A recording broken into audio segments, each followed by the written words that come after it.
Hello and welcome to खेलो रामा। एक नई look, एक फ्रेश लुक के साथ आज हम हाजिर हैं आपके सामने। और आज अपने प्रोग्राम का थोड़ा सा फॉर्मेट भी तब्दील करेंगे क्योंकि हमने थोड़ी सी सेट की सेटिंग भी चेंज की है, जो कि आप देख सकते हैं। और आज आपको गुफ्तगू सुनने का ज़रा और ज़्यादा मज़ा आएगा अगर आप पहले भी इंजॉय कर रहे थे हमारी गुफ्तगू को।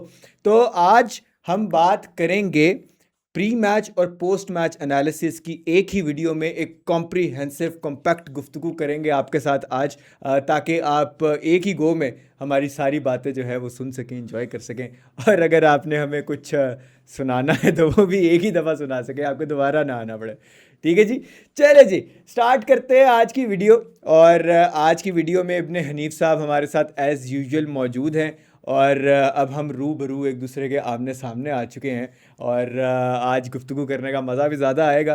तो आज हम शुरू कर लेते हैं कल के मैचेस के रिजल्ट्स के साथ। और कल था मैच डे 12। सबसे पहला मैच अर्जेंटीना वर्सेस ऑस्ट्रिया, जो कि अर्जेंटीना ने 2-0 ये मैच जीता। उसके बाद अगला गेम फ्रांस वर्सेस इराक था, जो कि फ्रांस इसमें फाते रहा। और उसके बाद गेम हुई सेनेगल और नॉर्वे की, जो कि बड़े ही कड़े मुकाबले के बाद नॉर्वे ने जीत लिया बिलाखिर। बहुत क्रूशल विन थी। और लास्ट गेम में अलजायर ने उर्दन को 2-1 से हराया। लेकिन बात का आगाज़ करेंगे अर्जेंटीना वर्सेस ऑस्ट्रिया वाली गेम से, और उसमें दी गई खूबसूरत परफॉर्मेंस जो कि greatest of all time Lionel Messi ने दी थी। हालांकि जब हम कल मैच देख रहे थे तो एक मिनट के लिए हम बड़े परेशान हुए थे जब मेसी ने अर्ली ऑन एक पेनल्टी मिस की थी। लग रहा था कि बहुत डाउन है बॉडी लैंग्वेज, बहुत ही बुरी बॉडी लैंग्वेज लग रही थी कल। और लग रहा था कि Messi is not in his element, probably शायद बुखार हुआ है या कोई और सीन है या परेशान है किसी चीज़ को लेके। लेकिन जनरली उसके बाद Messi gradually came into the game. और मेसी ने अपना वो ट्रेडमार्क गोल, जो वो आई डोंट इवन रिमेंबर कि वो कितनी दफ़ा वो गोल मार चुके हैं, जहाँ पे लेफ्ट हैंड साइड से जो है वो एक फुल बैक या कोई एक विंगर बॉल अंदर खिलाता है और मेसी यूं भागते हुए आते हैं और एक छोटा सा कर्व करके जो है वो गोल में लेफ्ट कॉर्नर में गोल करते हैं। आई हैव लॉस्ट काउंट कि कितनी दफ़ा मेसी ये गोल मार चुके हैं। और अगेन सबको मालूम है कि मेसी यही गोल मारेंगे, ऐसे ही आगे गोल मारेंगे, लेकिन फिर भी कोई रोक नहीं पाता। जस्ट लाइक आयन Robben used to score all his goals जब वो कट मारते थे लेफ्ट साइड पे और एक गोल किया करते थे। Wonderful, phenomenal. और उसके बाद काफ़ी इमोशनल सीन्स थे with the fans. Austrian players भी बहुत ज़्यादा जो है वो लियोनेल मेसी को कंग्रेचुलेट कर रहे थे, उनसे बातचीत करना चाह रहे थे। मैच के बाद हमने देखा कि मेसी जो है वो मिले जाके, योर्गन क्लॉप को भी मिले, टॉमस मुलर को भी मिले। तो एक बड़ा अच्छा एक फेस्टिव सी वाइब थी कल इस गेम के अंदर। और आप अगर अपना कोई इसमें योगदान ऐड करना चाहें इब्ने हनीफ साहब, तो बताइएगा कैसा लगा आपको ये गेम। और मेसी की परफॉर्मेंस में क्या कहेंगे? कल उन्होंने मिरोस्लाव क्लोजा का रिकॉर्ड भी तोड़ दिया। अच्छा, पहले तो मैं ना लोगों से कहना चाहूँगा कि मैंने और अहमद ने इकट्ठा मैच देखा, और जिस वक्त पेनल्टी मिस हुई है तो अहमद ने उस वक्त जो अहमद के हालात थे ना वो मैं बता नहीं सकता। अहमद बस ऐसे बैठा है और मैं इसको हिला भी नहीं सक रहा हूँ कि ये बड़े ट्रॉमा में है। उसके बाद मेसी ने एक और चांस मिस किया, हम कह रहे थे रिदम में नहीं लग रहा, लेकिन फिर उसके बाद सर वो जो गोल आया, एक typical Messi style, the greatest of all time, a magician, जो कि मेरे ख्याल में बनाई इन स्टेजेस के लिए। आप जिस भी स्टेज पे उसको राइट ऑफ करेंगे कि ये मेसी की नहीं है, उधर ही वो चढ़कर आएगा और बताएगा कि मैं मेसी हूँ। और इसीलिए तो फिर ग्रेटेस्ट ऑफ ऑल टाइम। और कभी कभी लगता है कि ऊपर वाले ने भी एक ही गॉड रखना था इस दुनिया में, और वो मेसी है इस वक्त। इसलिए शायद दो पुराने उठा लिए कि एक नियाम में दो तलवारें नहीं तो एक दुनिया पर दो गोट नहीं है। और कुछ नए लौंडे लपाड़े भी जो है वो इस गोट रेस में शामिल हो चुके हैं इस वर्ल्ड कप के अंदर। देखते हैं वो वहाँ तक पहुँचते हैं नहीं। लेकिन किलियन एम्बापे और अर्लिंग हालैंड दोनों ने कल एक ब्रेस स्कोर की। इब्ने हनीफ साहब, आपकी टीम फ्रांस कल एक और मैच जीत गई। किलियन एम्बापे की परफॉर्मेंस के बारे में क्या कहेंगे आप? सर आप नया लौंडाला पड़ा तो ना कहीं, वो तो है ही स्टेज के लिए। मेसी के मुकाबले में लेकिन सर तीसरा world cup right after every world cup, मतलब performances are legend in making. और whenever France needs him he always spot at the moment. तो मबाप्पे तो सर कल छा गया, मतलब कि fastest to score 16 goals and almost there to reach and to surpass Messi. 18-16 बड़ा क्लोज है। इस वर्ल्ड कप में ना भी हुआ तो अगले वर्ल्ड कप में हम देखेंगे, लेकिन जो मेसी कर चुका है उसके आगे तो फिर कोई भी बात नहीं हो सकती।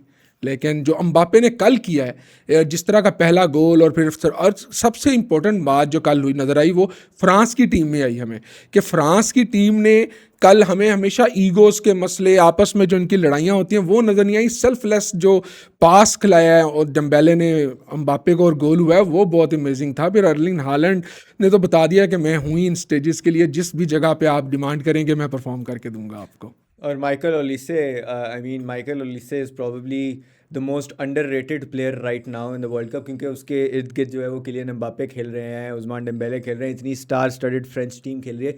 लेकिन आई थिंक माइकल ओलिसे की performances are going under the radar, जो कि अप्रिशिएट की जानी चाहिए। बिल्कुल ऐसा ही है। पहले मैच में अगर वो असिस्ट ना आती तो शायद इतना पेस ना पकड़ती और फ्रांस हमें इस शेप में नज़र ना आती। और इसके बाद जो अगला मैच खेला अर्लिंग ब्रॉट हॉलैंड, और उन्होंने पहले हाफ में इस गेम के एक बड़ा ही ईजी चांस जो है वो मिस भी किया था, और प्रॉब्ली शायद वही फीलिंग जो मेसी के साथ आई थी कि शायद ये आज अपने एलिमेंट में ना हो। लेकिन उसके बाद उन्होंने एक ब्रेस स्कोर कर दी, और वो भी अब 4 गोल्स के साथ जो है दूसरे नंबर पे हैं गोल्डन बूट रेस में। तो इस मैच के बारे में क्या कहेंगे? सेनेगाल काफ़ी उन्होंने फाइट थी इस गेम के अंदर, लेकिन अभी तक अपने दोनों मैचेस हार चुके हैं। Still they have a chance to proceed या मूव फॉरवर्ड। तो क्या आप देख रहे हैं इस ग्रुप की सिचुएशन को ओवरऑल और इस पर्टिकुलर गेम को? देखें, जो है ये वाला मैच बहुत इंटरेस्टिंग था। मुझे लगता था कि सेनेगाल कुछ और बेहतर कर सकता है, जो कि नहीं हमें नजर आया। लेकिन आप देखें, कल शायद हैट्रिक नहीं होनी थी, सबके ब्रेसेस ही जाने थे। अर्लिंग हालैंड की भी एक जो किक है वो पोल पे लगी, और मेसी ने पेनल्टी भी मिस की, एक 1-on-1 भी चांस मिस हुआ। उसी तरह आपने देखा कि एम्बापे का भी कल नहीं आया। हाँ जी। और एक और, सॉरी मैं आपको इंटरप्ट कर रहा हूँ, एक और एम्बापे की इस ब्रेस और हैट्रिक वाली चीज़ से मुझे याद है, इराकी डिफेंडर ने एक बड़ी लास्ट डिच एक टैकल किया था पहले हाफ में, जब एक बड़ा ब्यूटीफुल टर्न लिया था किलियन एम्बापे ने गोल स्कोर करने के लिए। He would have been 1-on-1 with the keeper, लेकिन वो एक बिल्कुल समझे कि अपने टिप ऑफ द फुट से उन्होंने वो पीछे रह गई पीछे बॉल। रह गई बॉल। तो बड़ी तो इंपॉर्टेंट तीनों की कल हैट्रिक्स भी मिस हो गई हैं, लेकिन ये है कि दोनों 3 लोगों ने ब्रेस किया है और तीनों ही आगे पीछे हैं 5-4-4।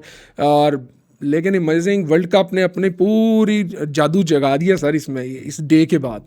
और इस डे की अगर हम बात करें तो लास्ट मैच था अल्जेरिया वर्सेस जॉर्डन, जिसके अंदर अल्जेरिया की विक्ट्री के बाद अर्जेंटीना वाला ग्रुप भी काफ़ी हद तक जो है वो फंस चुका है। इवन दो अर्जेंटीना जो है वो क्वालिफाई कर गई आगे, लेकिन it's between Austria and Algeria right now. उनका आखिरी गेम उन दोनों के दरमियान ही है इस ग्रुप का। तो इस मैच से जो डायनामिक्स इस ग्रुप के बने हैं, अब ग्रुप जे के, उसके बारे में आप क्या कहेंगे? और इस मैच के बारे में भी अगर आप कुछ ऐड करना चाहें। जॉर्डन पहले लीड कर रहा था, फिर eventually Algeria came back and they one the game. देखिए, स्टार्ट में यही लगा कि जॉर्डन शायद इस मैच को जीत जाए। पहले हाफ तक आई थिंक 1-0 था, दूसरे हाफ में दोनों अल्जीरियन गोल्स आए और इंटरेस्टिंग मैच हुआ। लेकिन यह है कि जॉर्डन शायद कहीं ना कहीं दोनों मैचों में कहीं पीछे रह गया, कहीं ना कहीं जॉर्डन थोड़ा सा शॉर्ट रह गया। और लग रहा है कि जो अल्जेरिया और ऑस्ट्रिया का मैच है वो डू एंड डाई होगा दोनों के लिए, जो जीतेगा आगे जाएगा। लेकिन चांस दूसरे के लिए भी रहेगा कहीं ना कहीं, क्योंकि जॉर्डन के लिए बहुत मुश्किल होगा अर्जेंटीना को हराना, जिसको फ्लो में आ गए हैं, मेसी स्कोर करी जा रहे हैं और पांचों के पांचों गोल। और सर मज़े की बात जो आवाम को भी मैं शेयर करूंगा कि 6 कंसेक्टिव मैचेस में मेसी ने गोल किया है। ये भी एक नया रिकॉर्ड है। आई थिंक ये उन्होंने रिकॉर्ड बराबर किया है जस्ट फॉन्टेन का, जो कि उन्होंने 1958 के वर्ल्ड कप में स्कोर किया था 6 लगातार मैचों में, और जैजीनियो ने 1970 के वर्ल्ड कप में। दोनों वर्ल्ड कप्स इवेंचुअली ब्राज़ील जीती थी और पहले विक्टोरियस थे इन दोनों वर्ल्ड कप्स के एंड पे। अच्छा, एक सवाल ऑडियंस के लिए भी, आप भी ज़रा कमेंट करके हमें इसका जवाब दीजिएगा। अगर आप लियोनेल स्कलोनी के शूज़ में होते तो आप क्या करते? इमेजिन करें आप ये सिचुएशन, अगला मैच अर्जेंटीना का जॉर्डन के साथ है। अर्जेंटीना हैज़ क्वालिफाइड, वो उन्होंने अपना ग्रुप भी टॉप कर लिया है। In most likelihood I think वो ही टॉप पे जाएंगे इस ग्रुप से। और लियोनेल मेसी 5 गोल कर चुके हैं, वो गोल्डन बूट की रेस में हैं। लेकिन आपके सामने एक लंबा नॉकआउट फेज है इस दफ़ा।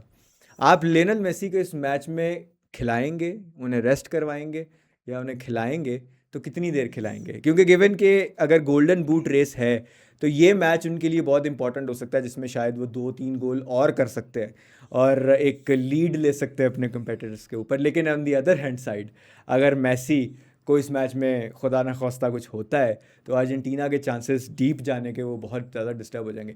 आप लियोनेल स्कलोनी है, आप मुझे बताएं आप क्या करेंगे? देखिए, मैं मेसी से पूछूंगा, मेसी क्या बेहतर समझता है। तो यही कहेंगे मुझे 90 मिनट खिला दो, तो बस खिला देंगे, क्योंकि उसकी वजह यह है कि मेसी को पता है, उसने बड़ी स्टेजेस पे परफॉर्म किया है और उसको ज़्यादा बेहतर पता है कि जिस तरह उसका बॉडी किस तरह शेप अप है और किस तरह वो चल रही है।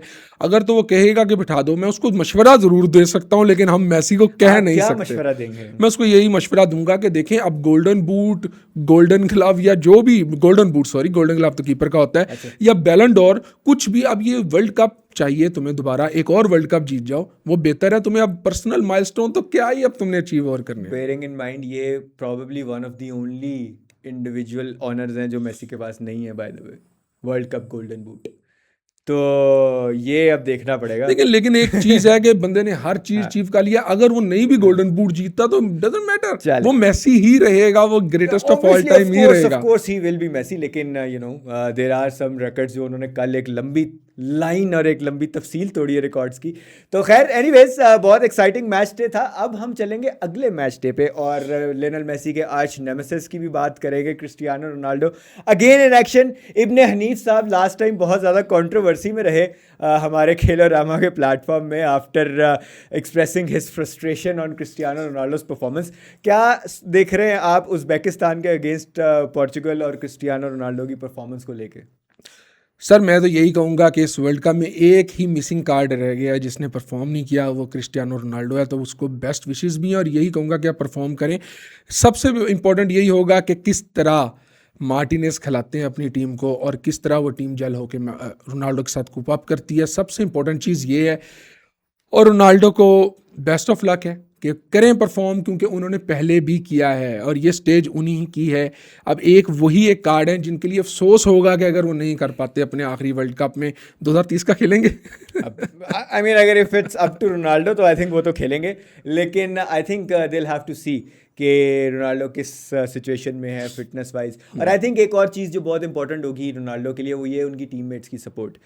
कल आपने देखा कि लियोनेल मेसी के लिए पूरी अर्जेंटीना की टीम खेलती है और उनको सपोर्ट करती है। I think Cristiano needs a similar support from his Portuguese teammates। लेकिन इसके अलावा 3 और भी इंटरेस्टिंग गेम्स हैं जो आज रात खेले जाएंगे, जिनमें इंग्लैंड गाना का मैच है। हैरी केन के पास भी गोल्डन बूट की रेस में अपनी जो पेस है उसको बनाए रखने के लिए एक गोल्डन चांस है।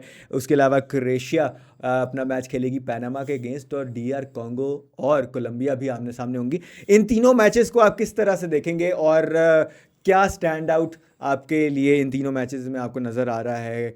किस चीज़ को आप सबसे ज़्यादा लुक फॉरवर्ड कर रहे हैं?